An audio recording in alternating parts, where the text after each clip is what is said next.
గంగా కూలంకష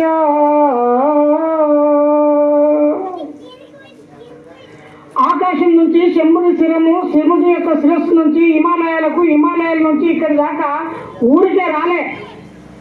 ఆవిడ గారు రావాలంటే మన యొక్క ఇప్పుడు ఆవిష్కరణ చేసినటువంటి ఆ భగీరథ మహర్షి బ్రహ్మను మెప్పించి శివుణ్ణి ఒప్పించి ఆ గంగను ఆకాశం నుంచి భూమి మీదకి రప్పించేటువంటి కార్యక్రమం.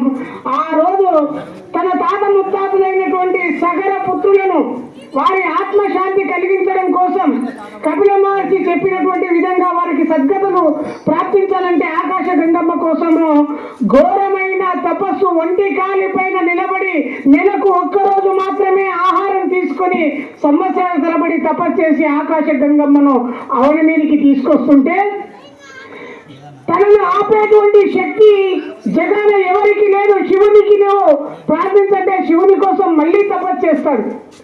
శివుని కోసం తపస్సు చేసిన తర్వాత గంగమ్మ శివుని యొక్క జటాజూటంలో బంధిస్తే శివుడు బిగ్గర బంధించేస్తాడు తన జటలతోన.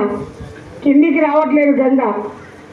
ఆడి నుంచి వచ్చింది శివుని తల మీద ఉంది, మన కిందికి వస్తలేదు. శివానికి దండం పెడతా, మళ్ళా ఇంత చేసి మళ్ళా ఏంది మళ్ళా రెడ్డొచ్చే మొదలెట్టి అంటే ఎట్లయ్యా అంటే సరే మంచి అని ఒక దార విడిచిపెడితే ఆ దార ఉప్పొంగి అలలుగా సెలయేర్లుగా నదీ ప్రవాహాలుగా అలా ప్రవహించుకుంటూ వెళ్తుంటే మధ్యలో జాహ్నవి మహర్షి ఆశ్రమం వస్తుంది.